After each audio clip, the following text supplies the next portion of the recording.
फलटण शहर पोलीस स्टेशनच्या हद्दीमध्ये बुधवार दिनांक 6 ऑगस्ट रोजी संध्याकाळी 6 वाजण्याच्या सुमारास गिरवी नाक्या शेजारी लॉ कॉलेज जवळ हवेत गोळीबार करण्याचा प्रकार घडला होता। या प्रकरणी फलटण शहर पोलिसांनी एका आरोपीला अटक केली असून संशयित आरोपी अजय बाळू वाघमोडे हा तिरवंडी तालुका माळशिरस येथील असल्याचे निष्पन्न झाले आहे।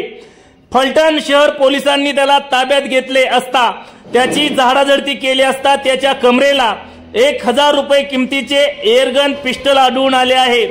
तसेच त्याच्याजवळ असलेले सुमारे 40,000 रुपये किमतीची विना नंबरची मोटारसायकल ही चोरीची असल्याची शक्यता पोलिसांकडून व्यक्त करण्यात येत आहे। याबाबत फलटण शहर पोलीस स्टेशनचे पोलीस हवालदार संदीप लोंढे यांनी फलटण शहर पोलिसात गुन्हा दाखल केला असून या घटनेचा अधिक तपास फलटण शहर पोलीस स्टेशनच्या पोलीस हवालदार पूनम बोबडे करीत आहेत। फलटण शहरासह तालुक्यात अनेक ठिकाणी विना नंबरच्या दुचाकी सतत फिरत असतात। फलटण शहरातही अनेकदा महिलांचे दागिने चोरण्याचे हिसकावून नेण्याचे प्रकार घडले आहेत।